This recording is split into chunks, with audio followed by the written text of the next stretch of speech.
Hi, this is Kaery with Kaery Concealed in the Active Self-Protection Extra channel, and today we have a special guest that I'm not sure many of you know, but we'll learn more about him in just a minute. Download the ASP Unlimited app for all the content you love from Active Self-Protection and more with no interference from YouTube. No ads, no age gates, exclusive videos, seminars, classes, and more on iOS, Android, Apple TV, Roku, Amazon Fire, and Android TV. Hit the link in the description or download ASP Unlimited from your app store today. Welcome back. So, normally I start out by asking, tell the people a little bit about yourself and where they can find you. But I'm pretty sure all of the Extra Channel folks know where to find you and who you are. Hi, I'm John. You can find me here. Right here.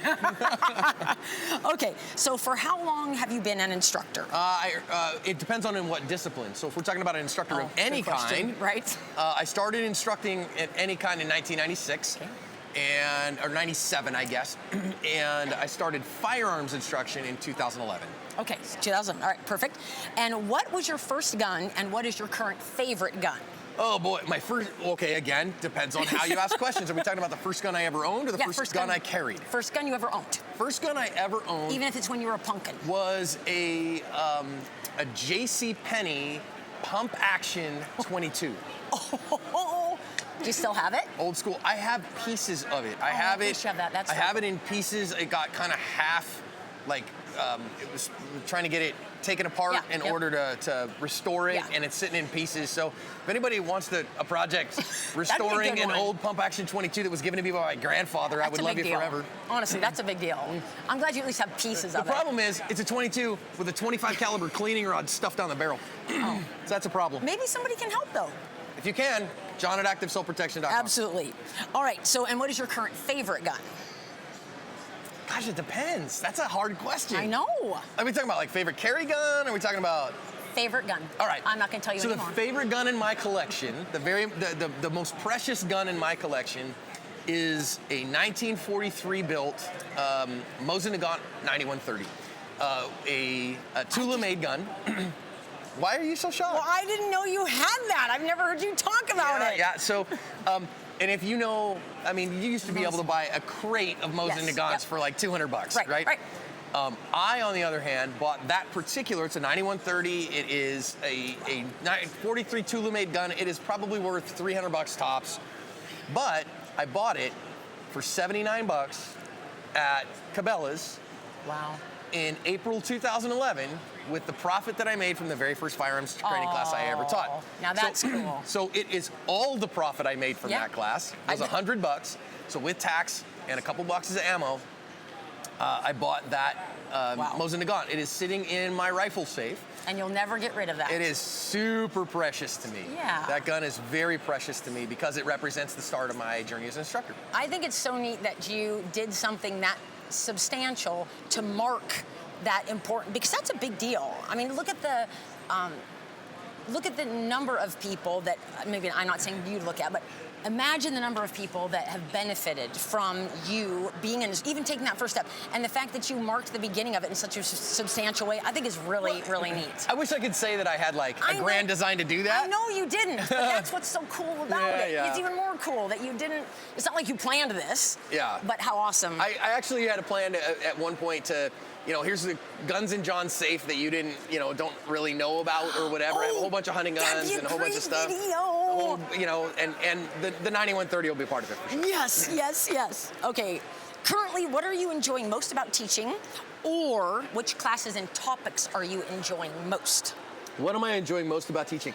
I'll tell you, earlier this year, Carrie and Neil and Stephanie and I kind of got our stuff pushed in at Methods of Instruction class with Force Science, and shook me up, quite frankly, about how to teach motor skills and how to teach firearms stuff. And it hurt because I realized, as earnest as I was, what I was doing wasn't as helpful as it could have been, and it wasn't leading to retention and knowledge transfer. Or as much as it could have. Yeah. Still incredibly helpful and still great, but you can maximize it. We can maximize it in other ways. So I realized at that point, because the evidence was strong for it, that the way that I was teaching wasn't as effective as it could be. So I am like all in on student-centered so awesome learning to watch. and going, okay, how do I make these changes and how do we make this better? And so, like, Neil and I have taught evidence-based pistol since then, and we taught at the Girl in a Gun conference. And security. And seeing those differences and watching motor learning maximized for student retention and knowledge transfer it's fascinating stuff. And watching students who, quite frankly, I would have in years past been all technique focused. Yeah, yep, absolutely. And instead watching it with experience focused and self-guided learning focused, just limiting bandwidth feedback and random and variable practice and those things, and just watching that light students up for retention is what I'm passionate about right now. And it's phenomenal to see. I mean, it's been, watching you do it is fun. Well, I appreciate it. And it's been the same for me. It's fun when you've taught with somebody for a while, or a group of people for a while, and then there is a change made, an intentional, on purpose, by design change made.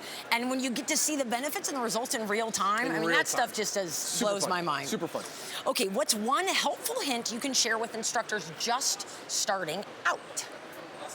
Okay, so if you're just starting out as an instructor, I think that's awesome. I love that. We're all on that journey. I got my first instructor certifications in firearms in April 2011.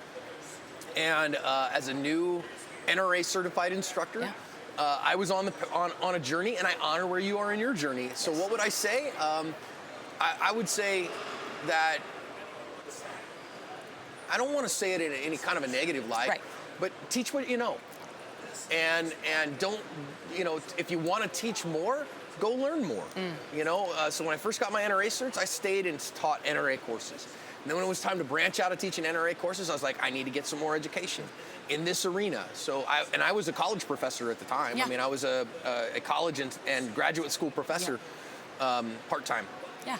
And so just keep learning, keep growing, and remember, the one problem I see is I see some people that are like, I'm an instructor, I don't take classes, I teach classes. Yeah. And that makes me want to puke. Yeah. If you're an instructor, you should be the most enthusiastic student of always growing.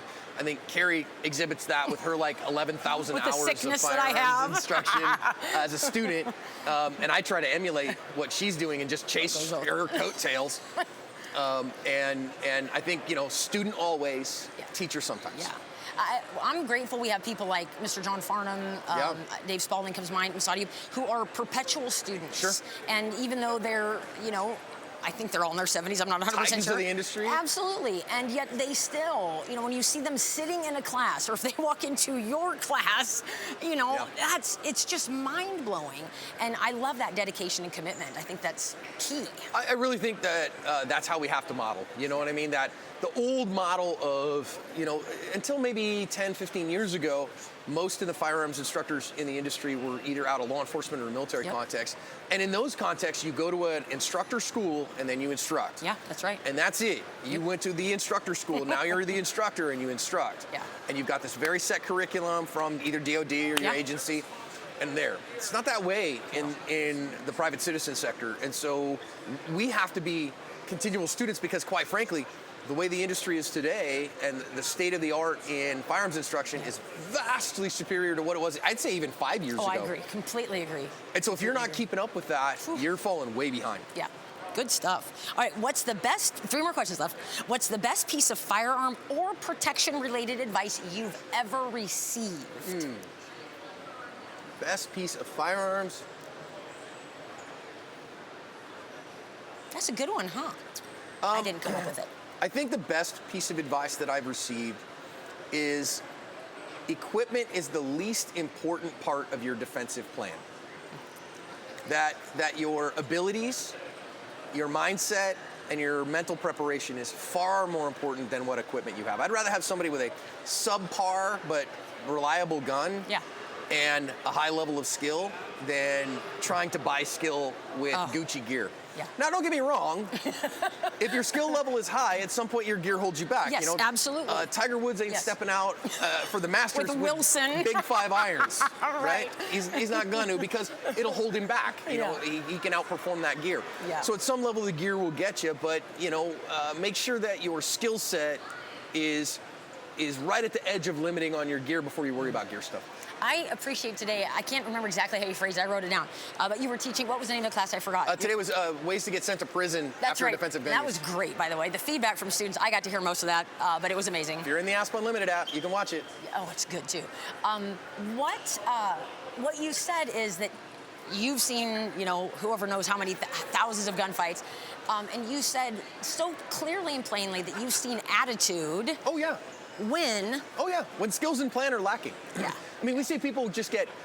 Radically untrained people that use guns as noisemakers, as emotional support tools, right? Yes. Really as a whistle, right? Like, so we joke about the other guys, hey, blow this whistle, and they're using it as a whistle. Tweet, tweet, I'm scared, leave me alone. Yeah. It's a rattlesnake rattle, and it works, right? And I don't like that because, of course, that bullet has a lawyer attached to it, and you're endangering other people.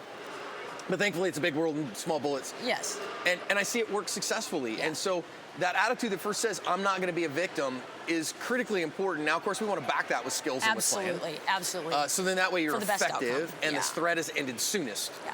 But, at the same time, attitude is key. And I see plenty of people who might have a high skill set, I don't know, might have a good plan, but they don't have an attitude of self-defense, that they lose. Yeah, and the attitude is that no, not me, not mine, not today kind of thing. Right.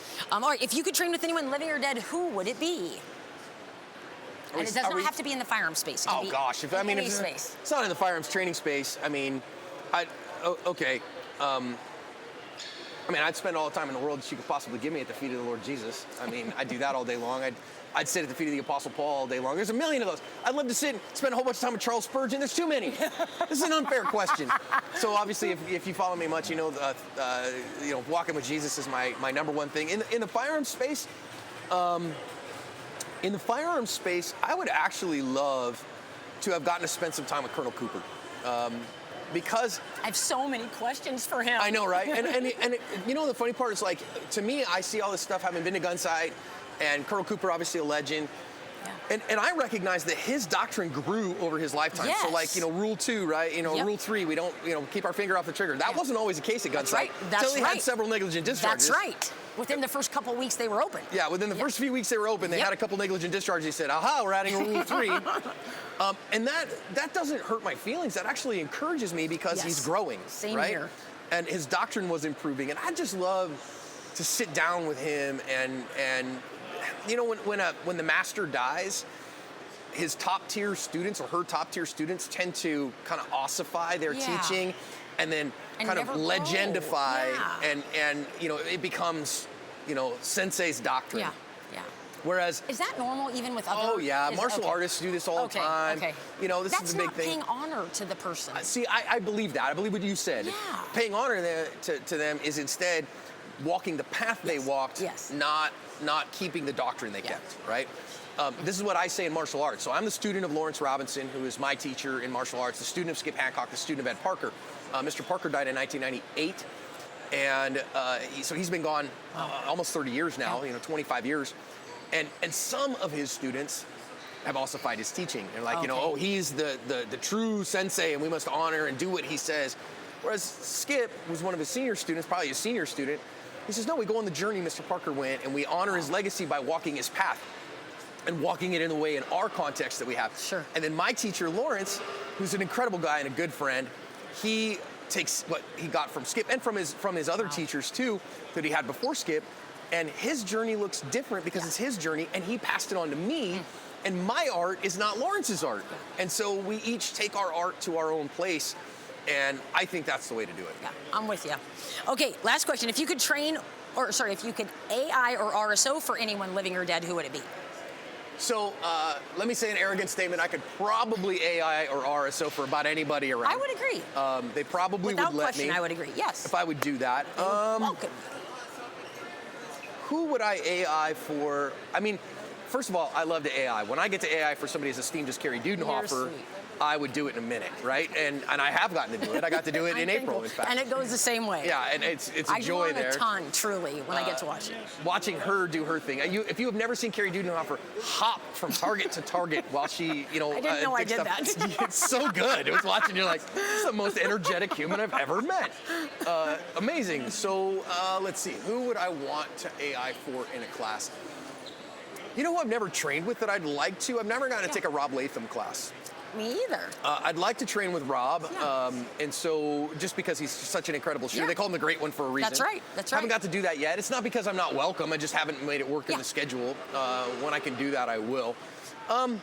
But if I had to AI for somebody, I've taken him as an instructor before, is I'd love to AI for Mike Seeklander. And Mike is Mike and Rich Brown in their firearms instructor development class. If they ever teach an FIDC and I get a chance to AI for them and hang targets and range monkey for them, I'd do it in a minute. Good stuff. All right. Well, thank you for your time today. I appreciate it. Yeah, absolutely. Anytime. God bless you guys. Bye, guys.